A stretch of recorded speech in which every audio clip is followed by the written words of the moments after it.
Hey, what is up, y'all? I bet you thought you saw the last of me, but we are back for another episode of Love and Hip Hop Atlanta. This is still season 13. We are now on episode 9, Girls Interrupted, actually. So we open up the episode with the Bam, and we have a cameo from our girl Malaysia from Basketball Wives LA.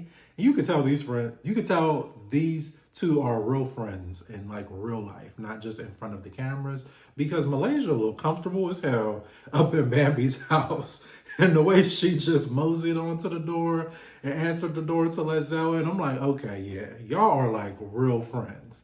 And so Zell comes in, they're having a conversation about what happened on the last episode, which I appreciate you coming to check on me. I appreciate the chat about the tea and everything that went down. But get off my bed with your street clothes, okay? You need to go sit in the chair over there. Because Bambi looked like she got a nice, comfortable bed too. And you getting up there with the clothes you just came in from outside with?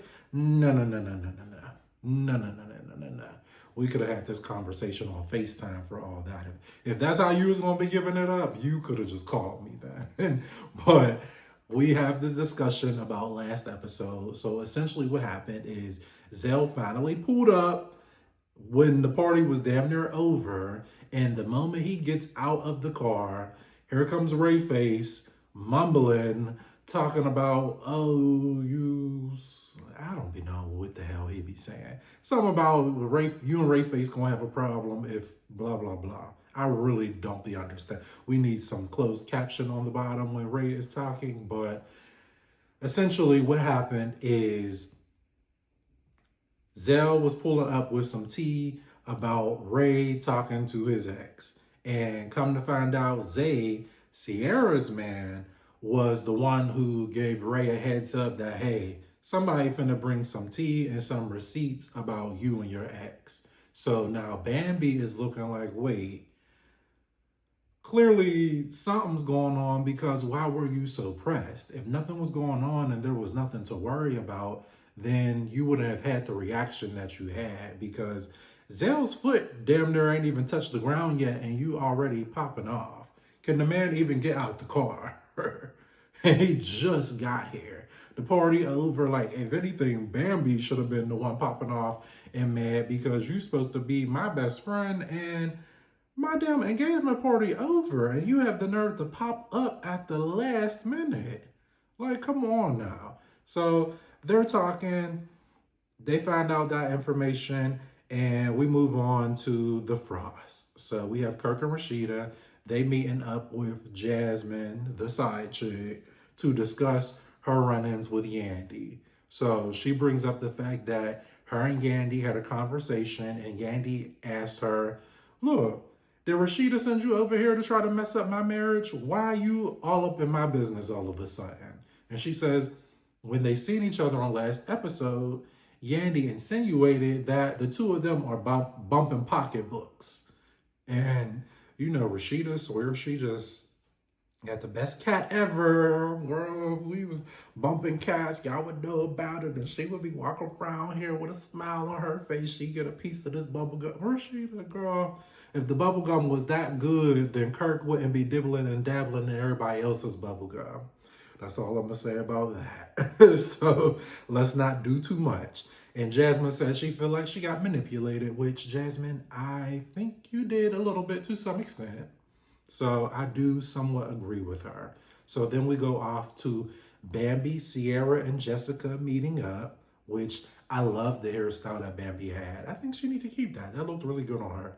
And so Sierra's my type of girl. She gets right to the point. What's the tea? What's going on? Why is this engagement off?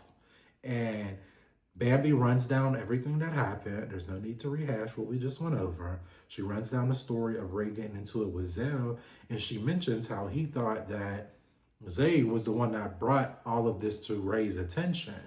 And so, Sierra doesn't mention anything in this moment. So I'll get back to that later. She doesn't mention feeling away or being offended or anything. So we'll get to that later. Just keep that thought in your mind. So she runs down the story. Bambi says Sierra's reaction is throwing her off. No one knows at this point essentially what Sierra's dealing with.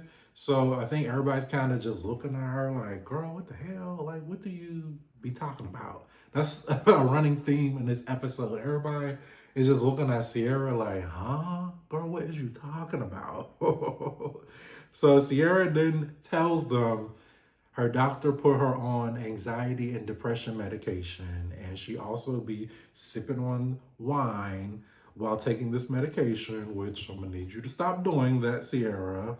And she shares with them that she has been experiencing this miscarriages, and so Sierra is just really going through it, and it is just all over her throughout this entire episode. Everybody can look right at Sierra and tell you are not yourself, and something is going on because it's all in her eyes and just her body language, her movement. She's usually just up and vibrant and so loud and talking to everybody and has so much personality and everything, and it just, she's not giving that. She's giving real somber, real quiet, and just looking down and just looking real empty.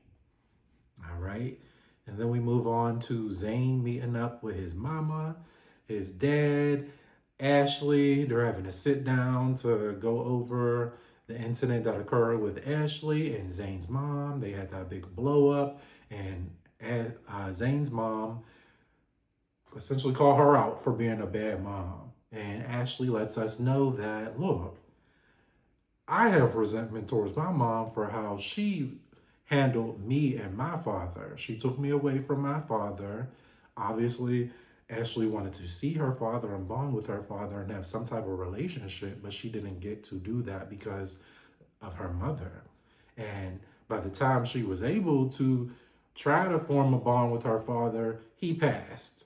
So she holds a lot of resentment towards her mom for that, and she didn't want her children to experience the same thing. So this is why she took the actions that she did. And that's what she's explaining to Zayn's mom, which essentially ain't none of her business in the first place. Girl, don't worry about what's going on over here. Worry about how you raised yours. But Zayn's mom did a complete 180. She's very apologetic now. She gets up and wraps her arm around Ashley and everything. So I don't know what's getting into his mom all of a sudden, because this is a clear 180 from what we saw before. She was going off. Like, it was to the point I thought she was about to bop Ashley upside her head. I'm like, Ashley, you might need to take cover for a minute, because there was a few interactions and a few times she got a little close. I thought she was about to drag her to the ground. So she might have hit the blunt a few times before she came there or something. I don't know, but if that's the case, girl, keep it on you. Hit the blunt every time you come up on these cameras, because we don't need another mom on here popping off. We got enough of those. And so Karlie and Yandy meet up at Karlie's new restaurant. You know, everybody in Atlanta got a damn restaurant. You will never run out of food in Atlanta. There will never not be a place to go get you something to eat down there in Atlanta. So I'm curious what Karlie opened up. Did she open a chicken and waffles? So in walks Sierra, and Karlie immediately pointed it out. She said, Sierra looked tired or something. She said, girl, get you a mocktail. We ain't even finna offer you no liquor because you look tired as hell already. And Sierra brings up the fact that Bambi and Zay was running his, or I'm sorry, Bambi said Zay was running his mouth to Ray. All of these Zay, Ray, goodness gracious. Okay, and caused the blow up between him and Zell.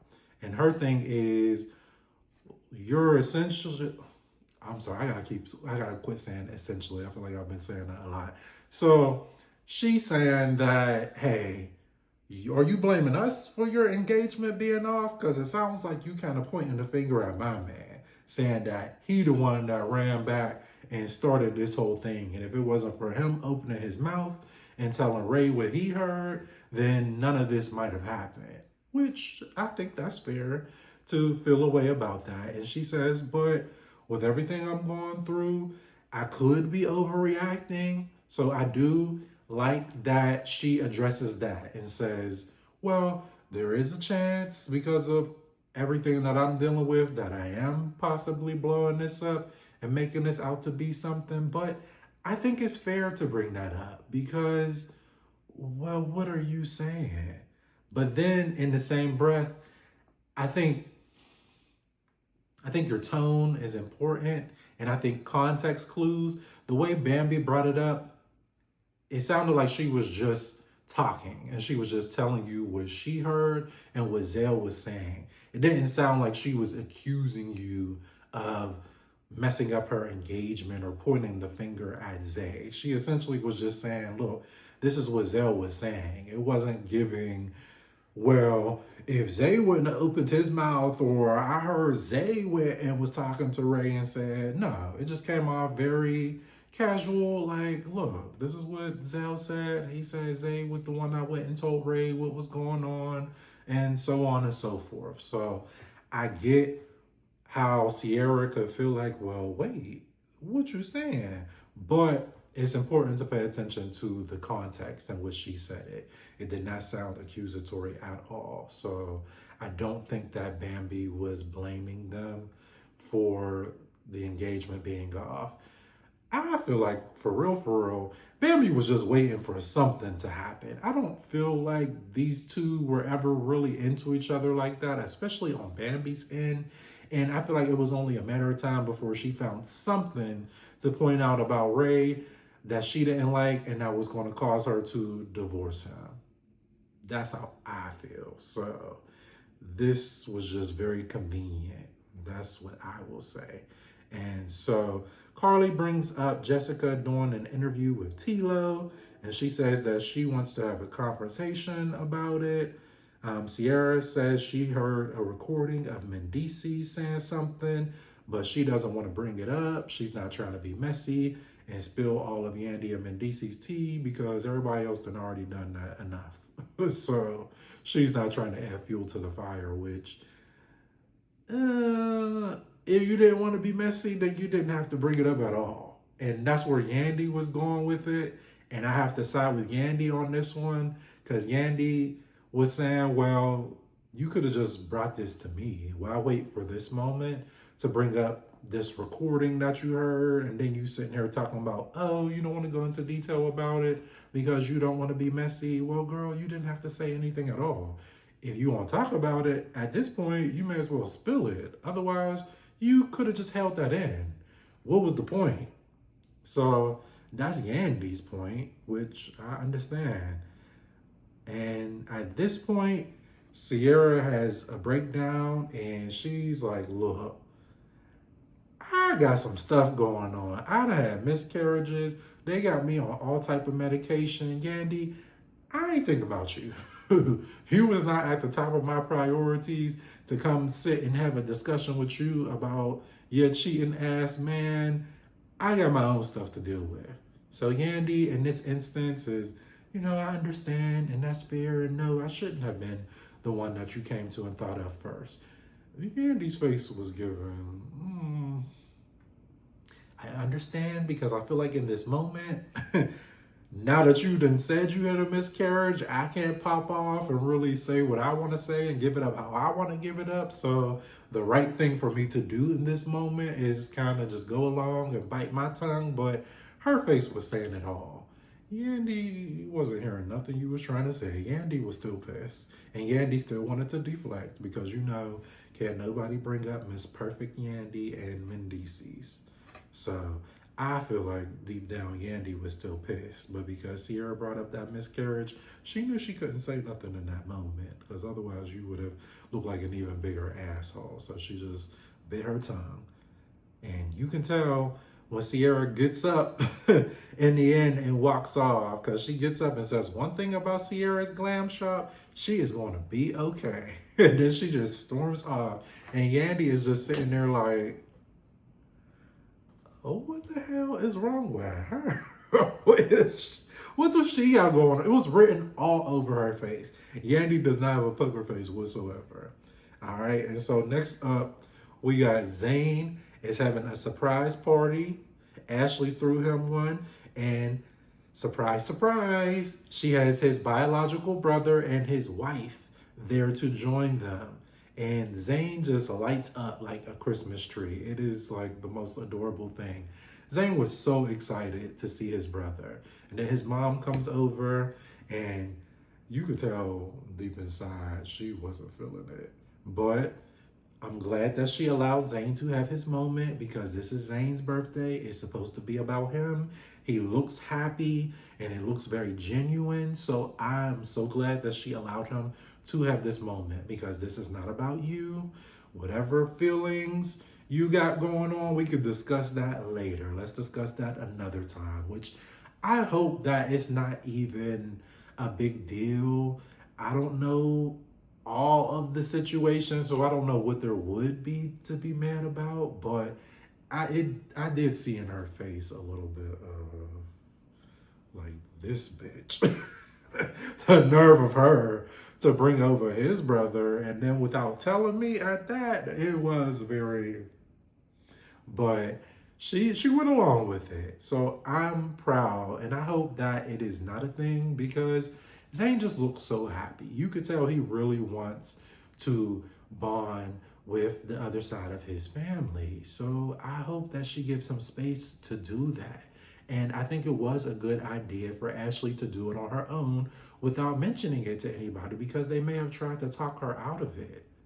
So I think that was a good job on Ashley's part. Stuff like that is what really counts. You know, when you think of gifts, it's not about just getting an iPad or just getting a new Benz or something like that. Stuff like this is life changing, and this is the stuff you really remember and is really just done out of pure love. So I appreciated that. Okay, so now we have the sit down that we've been waiting for. Yandy, Karlie, Jasmine the side chick, Bambi, and Jessica. And I like how they start off this conversation by saying, regardless of what we're here to talk about, we need to get Sierra together. Like, we need to band together, have some type of intervention, or come together, figure it out, something. Because Sierra ain't been right for quite a few episodes. So I'm glad that regardless of what's about to go down, look, we need to be there for our friend. And so first up, we have Miss Bambi. And I like how they did this whole setup with the round one, round two. I thought that was a cute little touch to the episode and added a nice little bit of humor. And so first up, we have Bambi. And Karlie says she wants to talk about Bambi about meeting up with Tilo. And she says there was a meeting with his business partner and Tilo just happened to be there. Like, I wasn't even meeting up with your man in the first place. And to be honest, me and you wasn't even that cool at the time. So what's it to me? Why do I need to reach out to you or be worried about you? I'm trying to look out for my business and what I got going on. And that's my thing with Karlie. You and Tilo was together for 2 hours. It ain't like you is this man's wife of 25 years and everybody know y'all together and y'all are like Barack and Michelle or something.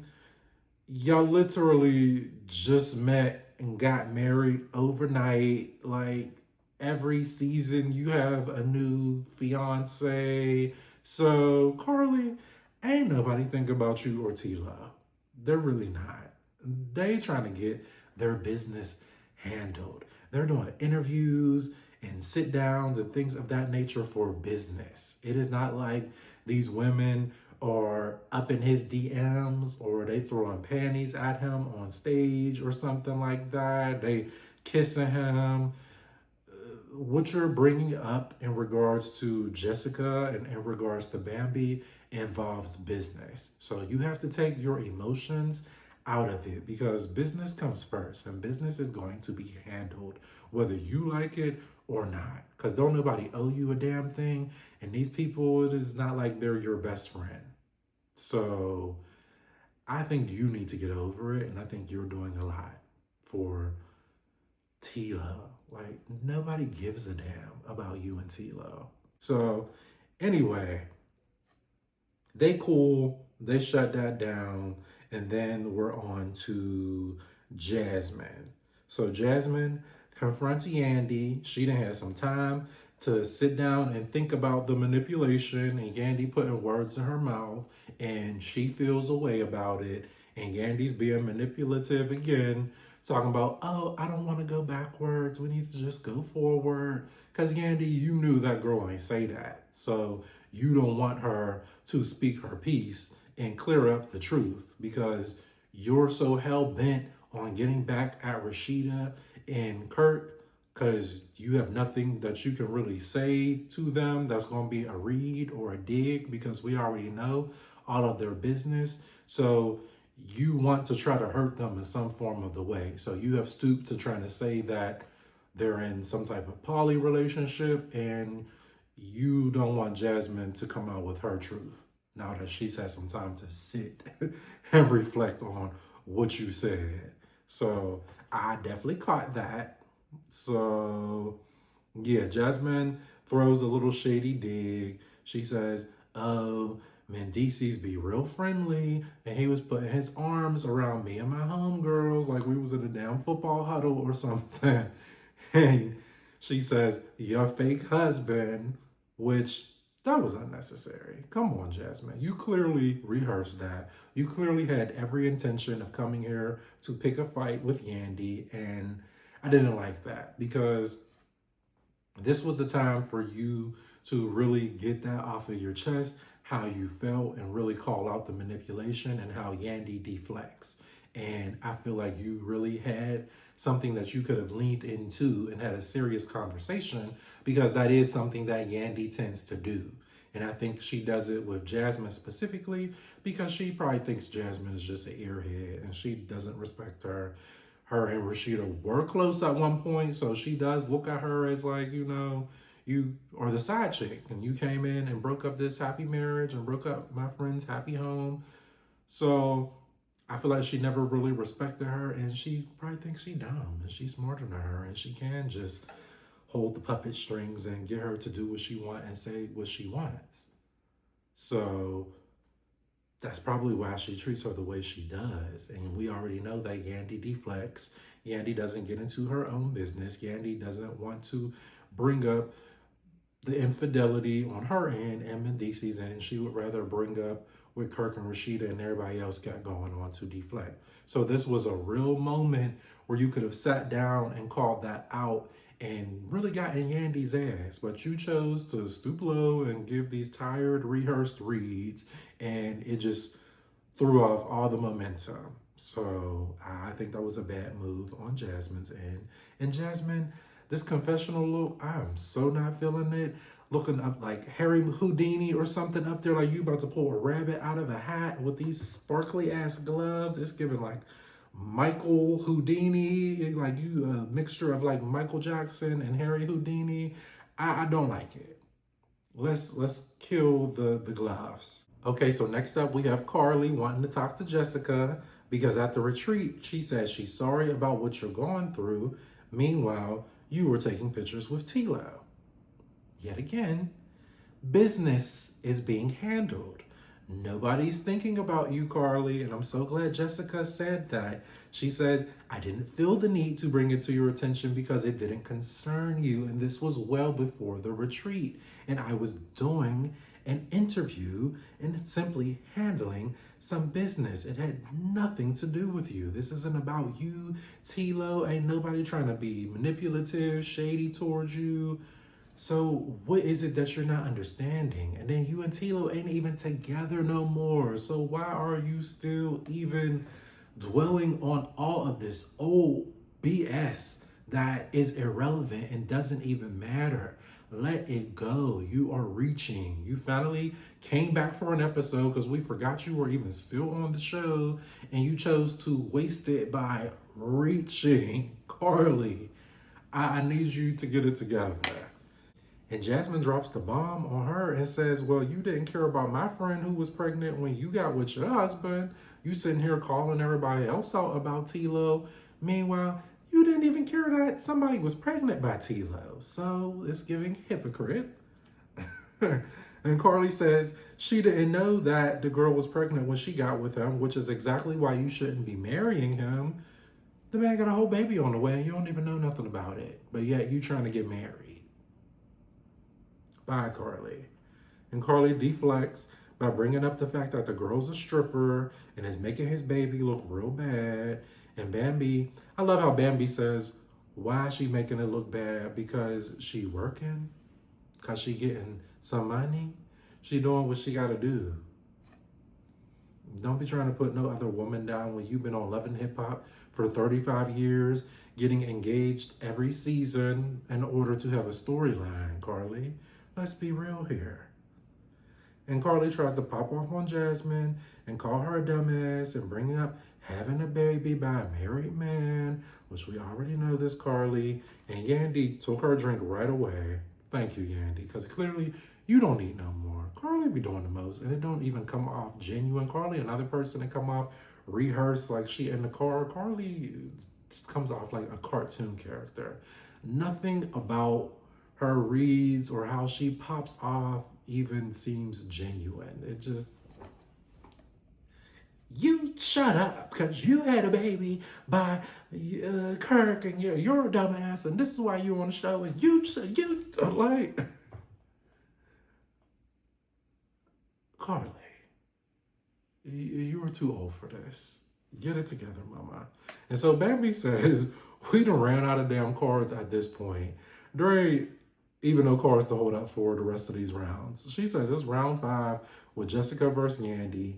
Yandy says she didn't like how Jessica was crying and saying she felt for her and felt bad about the way Mendices was treating her and so on and so forth. But then it seems like she was the one leading the I want to break up her marriage campaign. Yandy still insinuating that she was the one DMing her, which, give it up, Yandy. You were not the one in those DMs. That was Mendices. Allegedly, I guess I should say. But come on now. That was not you in the DMs messaging those girls, Yandy. Let's be for real. Are you going to be real or what? Yandy says it's weird that Jessica cares so much when it has nothing to do with her. And Jessica says, I love you the way that Mendices loved you. Ouch. Burn. Now that is the conclusion for this episode. Thank you so much for tuning in. My name is Dewan Ryan. Please be sure to like, comment, subscribe, and I will see y'all in the next video. Peace.